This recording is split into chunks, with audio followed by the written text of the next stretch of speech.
బౌద్ధ విద్యా విధానము పిఐఈ నుండి బౌద్ధ విద్యా విధానం గురించి ఈరోజు నేర్చుకుందాము.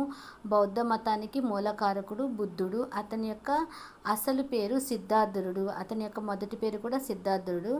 అతని ఏ దేశ రాజకుమారుడు? అతను కోసల దేశ రాజకుమారుడు. సిద్ధార్థుడి యొక్క తండ్రి పేరు శుద్ధోదనుడు. సిద్ధార్థుని యొక్క తల్లి పేరు మాయాదేవి. సిద్ధార్థుని యొక్క భార్య పేరు యశోధర. సిద్ధార్థుడికి ఎక్కడ జ్ఞానోదయం అయ్యింది? ఒక బోధి వృక్షం కింద. ఏ ప్లేస్లో? గయాలోని ఒక బోధి వృక్షం కింద, రావి చెట్టు కింద జ్ఞానోదయం అయింది. గౌతమ బుద్ధుని ఈ విధంగా పిలుస్తారు, ఆసియా జ్యోతి. బౌద్ధ వాజ్మయం అనగానేమి? బుద్ధుని ప్రసంగాలు, కథలు, ప్రవర్తన నియమావళి మొత్తం వీటన్నిటిని కలిపి బౌద్ధ వాజ్మయం అని అంటారు. ఇది ఏ భాషలో ఉంటుంది? పాలీ భాషలో. బౌద్ధ వాజ్మయం పాలీ భాషలో ఉంటుంది. ఇవి ఏమేమంటే వినయపీఠిక, స్తుతిపీఠిక మరియు అభిధమ్మ పీఠిక.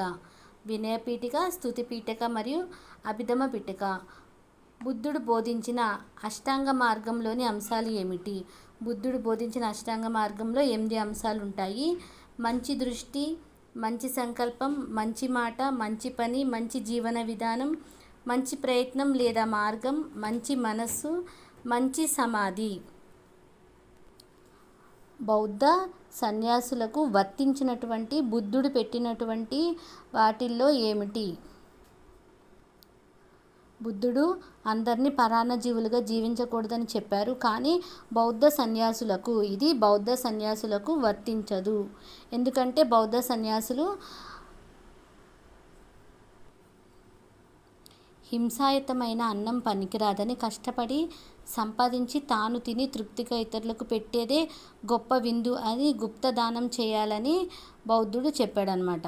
పరాన్నజీవులుగా ఉండకూడదు అని అతను చెప్పాడు. ఎందుకంటే ఇతరుల మీద డిపెండెంట్గా ఉండకూడదు, ఎవరి ఆహారం వారే సంపాదించుకోవాలి, కష్టపడి జీవించాలని బౌద్ధుడు చెప్పాడు. వేదకాలంలో ఉపనయన సంస్కారంలో లాగా బౌద్ధ కాలంలో కూడా ఉపనయనం ఉంటుంది. దానిని పబ్బజ్జ అని అంటారు. ఇది ఎన్ని సంవత్సరాలకి ఇస్తారంటే 8 yearsకి ఇస్తారు. వీటిని విహారాలు లేదా సంఘాలలో చేర్చడం అనేది అని అంటారు. ఉచిత విద్య అందించబడేది. నలంద, నాగార్జున, తక్షశిల మొదలైన విశ్వవిద్యాలయాలు వేల మంది విద్యార్థులు విద్యను అభ్యసించేవారు. ఎక్కడెక్కడ ఎక్కువ విద్యను అభ్యసించేవారంటే నలంద, నాగార్జున, తక్షశిల మొదలైన విశ్వవిద్యాలయాల్లో వేలాది మంది ఉచిత విద్యను అభ్యసించేవారు. ఎన్ని సంవత్సరాల పాటు విద్యాభ్యాసం చేయాలంటే 12 సంవత్సరాల పాటు, 8 years నుంచి 20 years వచ్చే వరకు వాళ్ళు విద్యను అభ్యసించాలి. అంటే మొత్తంగా 12 years అనేది వాళ్ళు విద్యను అభ్యసించాలి. ఇది గురుకుల పద్ధతిగా ఉండేదన్నమాట. విద్య పూర్తయ్యే వరకు గురువు దగ్గరే ఉండేవారు. గురువు దగ్గర ఉండి విద్య నేర్చుకునేవారు. విద్య పూర్తయిన తర్వాత ఉపసంపద అనే కార్యక్రమం ఉండేది. ఉపసంపద కార్యక్రమం అయిన తర్వాత వాళ్ళు ఇంటికి వెళ్తారనమాట. విద్యార్థి దశలో ఉన్నప్పుడు వీళ్ళు సంగీతం, నృత్యాలపై ఆసక్తి చూపించకూడదు. అంతేకాకుండా ఇతరుల నుంచి బంగారం, వెండి మొదలైన బహుమతులను స్వీకరించకూడదు. సంఘంలో ప్రవేశం పొందిన విద్యార్థిని సమ్మేర్ అని పిలిచేవారు. గురువు కనీసం అతను గురువుగా ఉండాలంటే అతనికి కనీసం 10 సంవత్సరాల పాటు సన్యాసి జీవితాన్ని జీవించిన తర్వాత మాత్రమే అతను గురువు కాగలడనమాట. ఎన్ని సంవత్సరాల పాటు? 10 సంవత్సరాల పాటు. విద్య యొక్క అంతిమ లక్ష్యం ఏమిటి? ఆ రోజుల్లో విద్య యొక్క అంతిమ లక్ష్యం ఏంటంటే నిర్వాణం, మోక్ష సాధనయే విద్య అని అంటారు. బోధనా పద్ధతులు: మౌఖిక బోధన, చర్చా బోధన, ప్రశ్నోత్తర పద్ధతి, సమావేశాలు, సమ్మేళనాలు నిర్వహించేవారు, ఏకాంతంలో ధ్యానం చేయడం. విద్యార్థులకు ఏ స్వేచ్ఛ ఉండేది? విద్యార్థులకు తమకు ఇష్టమైనటువంటి విషయాలను నేర్చుకునేటటువంటి స్వేచ్ఛ ఉండేది. ఉన్నత తరగతుల్లో తత్వశాస్త్రం, ఆయుర్వేదం, సైనిక శిక్షణ, ఉన్నత ధర్మశాస్త్ర బోధన మొదలైనవి ఉండేవి.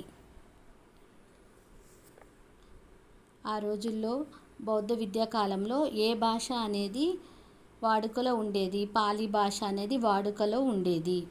స్థానిక భాషలే బౌద్ధ భాషలుగా ఉండేవి. అంతేకాకుండా పాలీ భాష కూడా ఏం చేసేవారు, వాడుకలో ఉండేదన్నమాట. ఎక్కడున్న వాళ్ళు ఆ భాష నేర్చుకోవచ్చు. సంస్కృత భాషలో బోధన జరిగేది. ఏ భాషలో బోధన జరిగేదంటే హైయర్ స్టడీస్కి వెళ్ళిన తర్వాత సంస్కృత భాషలో బోధన జరిగేది.